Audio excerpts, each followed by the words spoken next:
It was supposed to be a simple mission. So why did only William return? William stared at the press briefing room. Bright lights, cameras, and unanswered questions. His hands trembled, not from fear, but from what he knew. The government told the world the ship malfunctioned, that the crew was lost in an explosion, that space was once again unforgiving. But William had seen something else, and she was standing behind the sealed door now. Blue skin, fiery orange hair, eyes that shimmered like deep oceans. "Malaika, are you really going to tell them the truth?" she asked, her voice calm and laced with curiosity. William chuckled. "They already think I'm insane. Might as well go full alien abduction romance saga while I'm at it." "Romance is a strong word," she teased, tilting her head. "Please, you literally kissed me to stop me from screaming. You were screaming at a hallway, not even a monster. Looked like a monster. That was a coffee machine." They both smiled, the weight of a secret universe hanging silently between them. 6 months earlier, Earth had sent its first mixed-creed exploration team to the Andari's Belt. William, a mechanic from Detroit with a bad habit of swearing at computers, was chosen mostly because the original tech officer got appendicitis. Lucky break? Not quite. The ship Odyssey 4 launched without fanfare, a quiet mission just charting data. That's what they said. William wasn't trained for first contact. He was trained to fix toilets and punch reboot codes into AI systems. So when their scanners picked up an unregistered vessel drifting silently in orbit around Andari's 7, his only contribution was, "That ain't one of ours, is it?" It wasn't. And the ship wasn't dead. They docked. The interior was a mess. Twisted metal, half-lit panels, something like breathing in the walls. But there were signs of life. Faint heat signatures, strange glyphs etched in the walls. One by one, the crew searched and split up. William was last to go in. Of course, that's when he met her. Malaika wasn't like the others. She wasn't aggressive. She didn't hide. She was waiting. "Human," she said when she saw him. Not in warning, in curiosity. He pointed at himself. "That's me." She tilted her head. "You're squishy." "Hey, rude. You wear armor like fear. We don't do that." "Oh yeah? Maybe you should try fear sometime." Comes with a strong sense of sarcasm. She stared. "Sarcasm is a defense." He shrugged. "So's this suit." Over the next 48 hours, everything changed. The ship wasn't drifting, it was trapped. A rift had opened near the planet, and it had absorbed both the alien vessel and their own. The rift looped time, fractured memory, made hallucinations real. One by one, crew members either disappeared or lost their minds. But Malaika, she understood it. She wasn't part of it. She was trying to stop it. And somehow, William was the only one she could talk to. "You understand chaos," she told him. "Your brain is flexible. Thanks, I think. You call your microwave a metal box of lies. I stand by that." Together, they fought through looping corridors, puzzle-locked time pockets, and hostile shadows made from thought. William nearly died 3 times, once from dehydration, once from a memory of his ex, and once from accidentally trying alien cuisine. "You ate the thing on purpose," she said. "It looked like spaghetti. It was alive. You could have said something." "I did. You were just chewing too loud." Eventually, they found the Rift Core, a dying alien AI trying to replicate its lost crew using echoes of memory. William shut it down by offering it something it hadn't experienced yet. A joke. "Why did the astronaut break up with the alien?" he asked. The AI hesitated. "Because she needed space. The system glitched. Laughed. Died. Don't ask how that worked. It just did." They escaped the ship together, blasted through the rift, and crash-landed back near Mars' orbit. Everyone thought William had hallucinated the whole thing. Radiation, stress, trauma. But Malaika was real, and she was waiting. "Are you sure Earth's ready for this?" she asked again. William looked at her, then at the blinking lights outside the press doors. "Not even close," he grinned. "But I'm ready to blow their minds." "Is that more sarcasm?" "Baby steps, Malaika. Baby steps. Malika pressed her fingers against the cold glass of the debriefing room, eyes narrowed. Your species has too many lights, she muttered. William chuckled from the corner. We're dramatic like that. Keeps the power bill scary. She turned to him, lips twitching. Is everything a joke with you? Only the things that would make me cry if I took him seriously. They were underground now, in a classified military facility deep beneath Nevada. Only 2 people had survived the mission. 1 human, 1 not. William and Malika. And still, no one knew what really happened. It started on day 3 aboard the alien vessel. The crew of the Odyssey 4 had split up to map the layout. That was the first mistake. Lieutenant Harlow had vanished down a corridor lined with glowing symbols. William remembered the radio call. Guys? I think the walls are breathing. Then static. They found his boots 30 minutes later. Still laced. Still warm. No Harlow. That was when we stopped splitting up, William said, staring at his hands.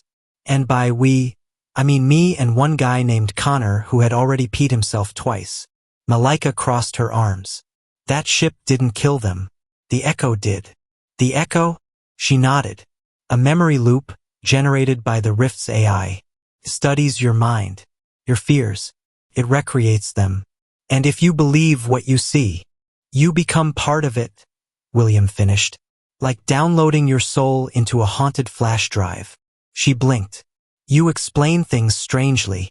Yeah, well, I failed metaphor class. Twice. By day 4, there were only 4 crew members left. Commander Reyes was muttering to herself, drawing circles on the floor with her own blood. Dr. Voss locked himself in a storage unit and refused to come out. Kept shouting about his dead sister. She'd been gone 15 years. The ship knew. Fed on emotion. It didn't want just minds, it wanted memories. The most painful ones. William tried to stay grounded. He kept Malika close. Her presence, it helped. She didn't react emotionally. She explained the phenomena, gave logic to the insanity. She was calm, controlled, until she wasn't. On day 5, William walked in on Malika whispering to a wall. Not to sound paranoid, he said, but are you flirting with a bulkhead? She didn't answer. He got closer. Her face was tight, sweating, hands trembling. The wall pulsed, not with light, with voice. A low whisper filled the chamber. Come back. You failed them. You let them die. It wasn't aimed at him. Malika, he said softly. She looked at him, but her eyes weren't focused. Not really. I can still hear them, she said. My team. They screamed for me. I ran. That's not real, William said, gripping her shoulder. You told me yourself. It's the Echo. She shook her head violently. But it knows. It knows I left them. That's truth, not memory. He stared at her, and for the first time realized even aliens carry guilt. Listen, he said. You've been the Spock to my Kirk this whole time, and I'm really grateful for that. But right now, you gotta let me be the emotional one. She blinked. He smiled. Because I refuse to die in space without at least one sarcastic goodbye. That snapped her out of it. The ship dimmed. The voice stopped. Malika stepped back, shaking her head clear. I'm okay, she whispered. Thank you. Hey, what are semi-traumatized interspecies friends for? They pressed on deeper into the vessel's core. That's where the rift was strongest. The walls bent physics. Time folded in on itself. They saw versions of themselves, injured, dying, screaming. William shot one by reflex. It vanished into static. Was that me? He asked. Malika shrugged. Maybe. Maybe not. Man, I hope not. That guy had terrible posture. When they reached the core, the Echo was waiting. Took the form of Commander Reyes. Eyes glowing, mouth twitching in glitching spasms. You shouldn't have come here, the Echo Reyes said. This was never your story. William stepped forward. Well, joke's on you, because I never read the manual. The room surged with light. Reality cracked like glass. Memory loops attacked them from all angles. William reliving his worst moments. Being told his father died while he was fixing a vending machine.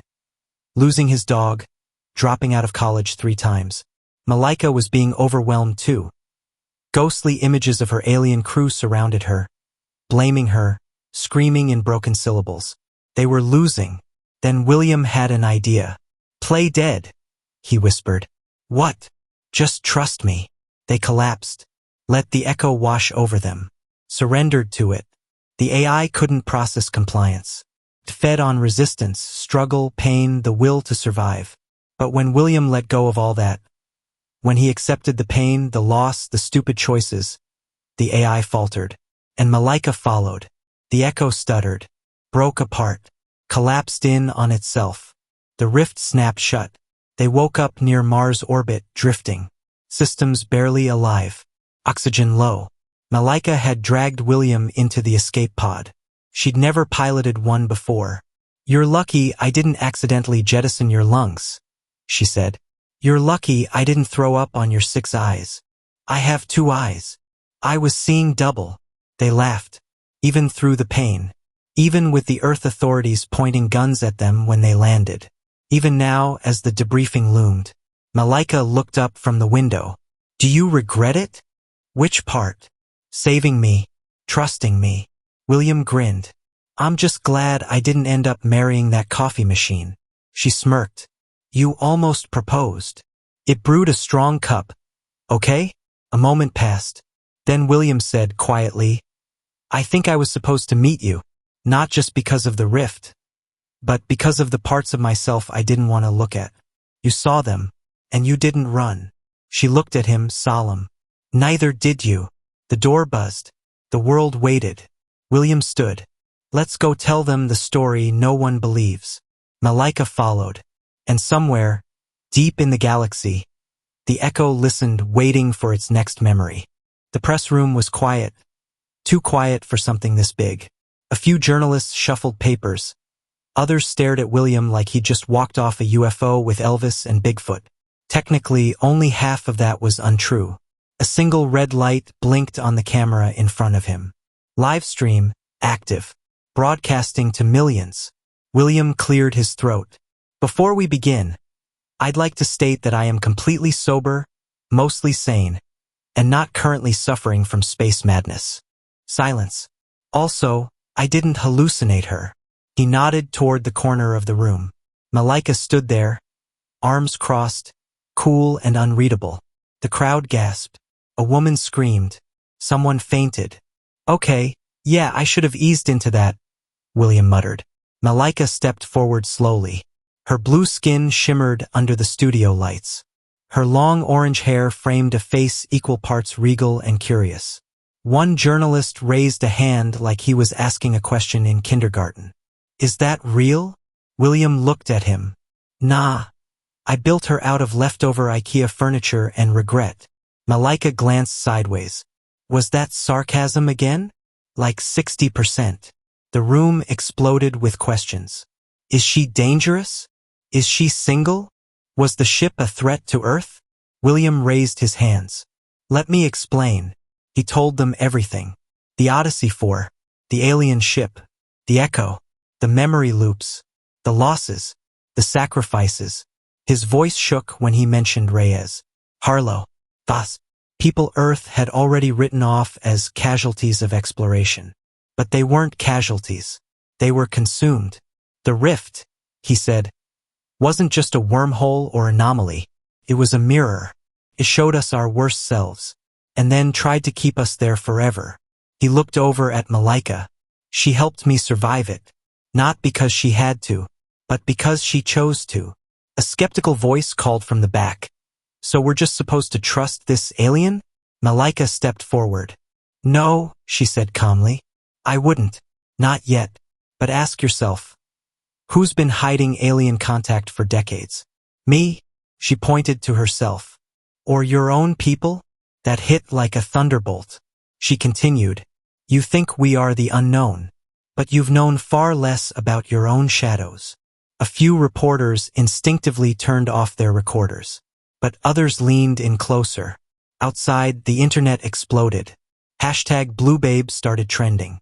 So did hashtag Alien Queen and hashtag Is That Her Real Skin. Meme pages posted side-by-sides of Malika and Nasik's characters.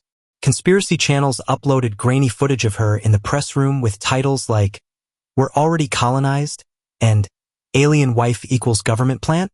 But something strange happened. People didn't panic. They listened.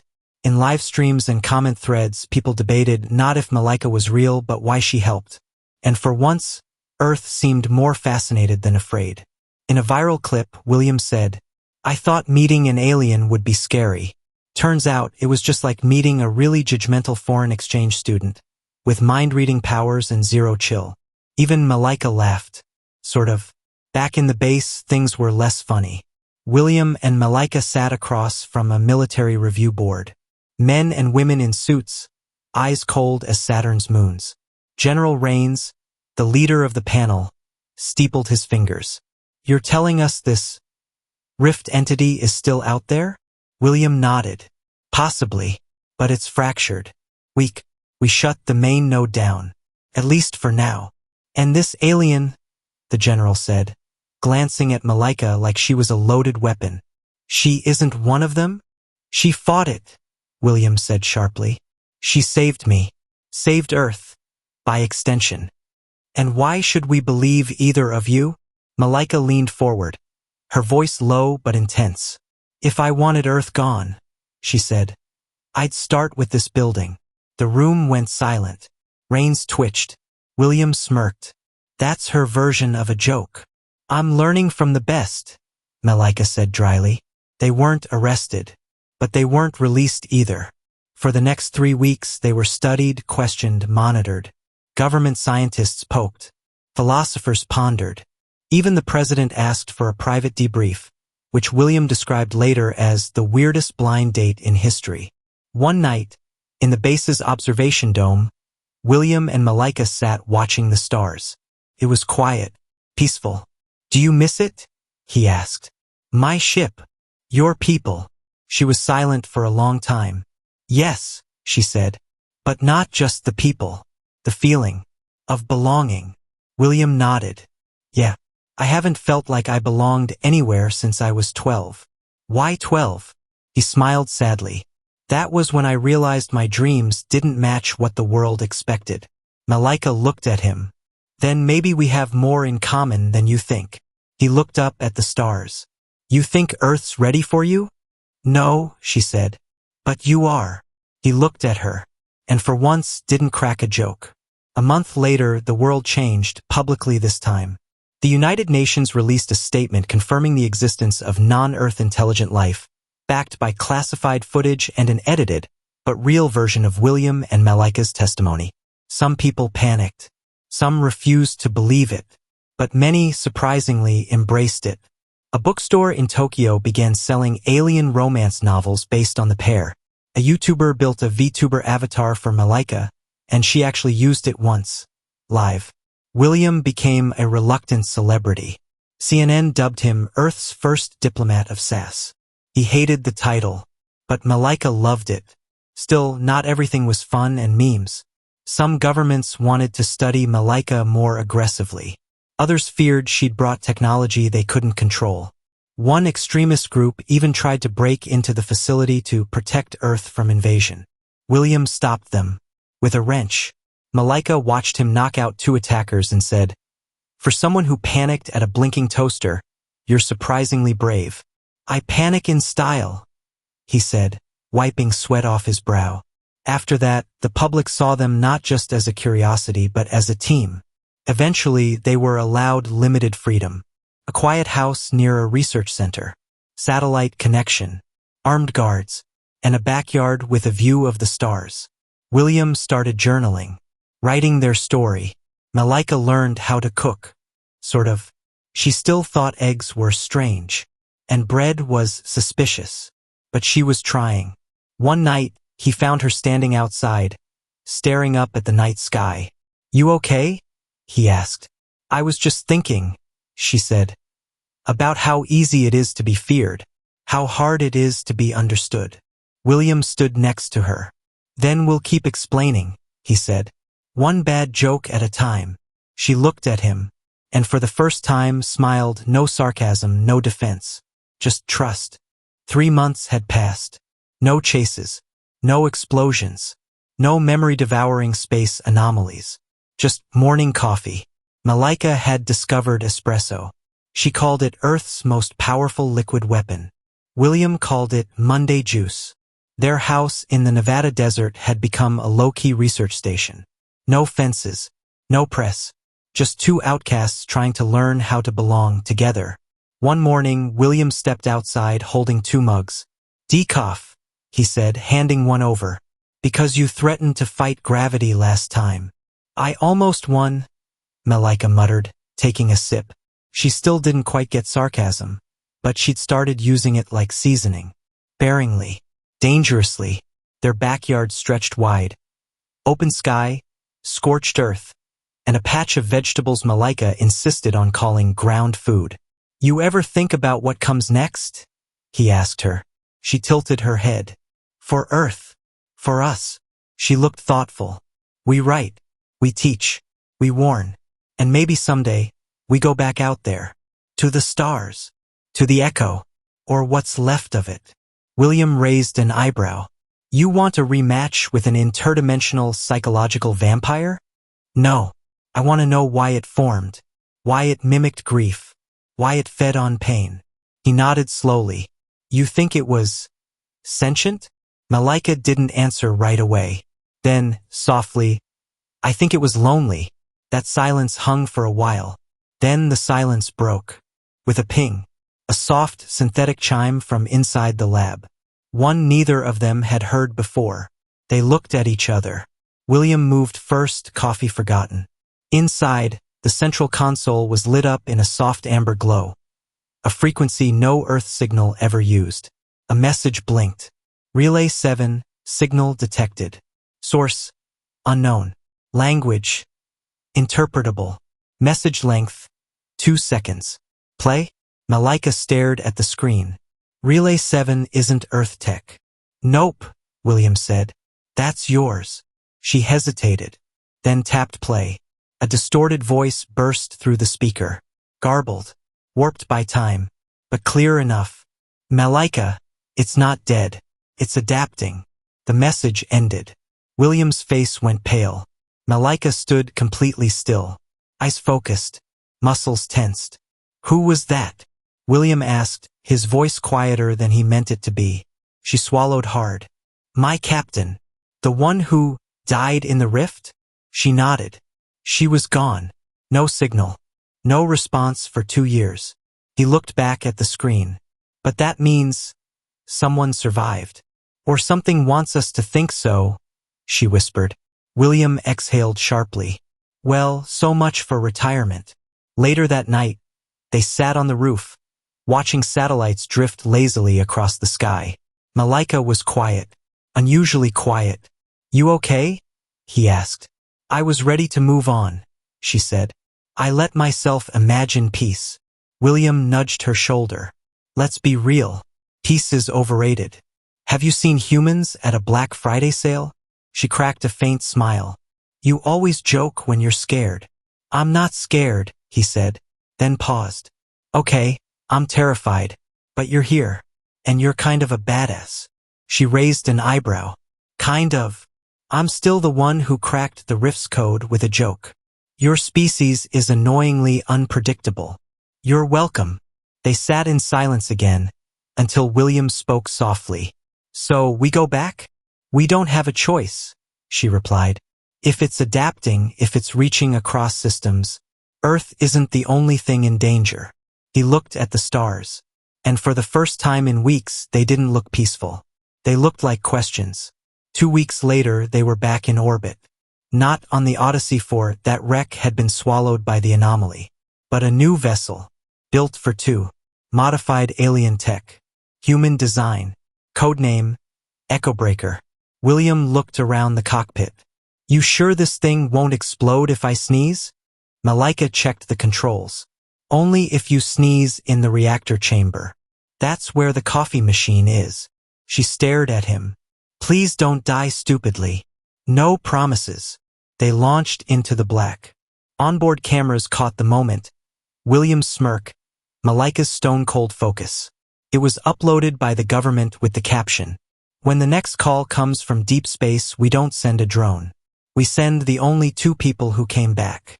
The world watched. Some cheered. Some held their breath. And far across the galaxy, something woke up. Aboard the ship, William strapped himself in, glanced over at Malika and grinned. "Hey, what? If we die, I just want you to know, I still think the coffee machine was scarier than the rift." "You are ridiculous.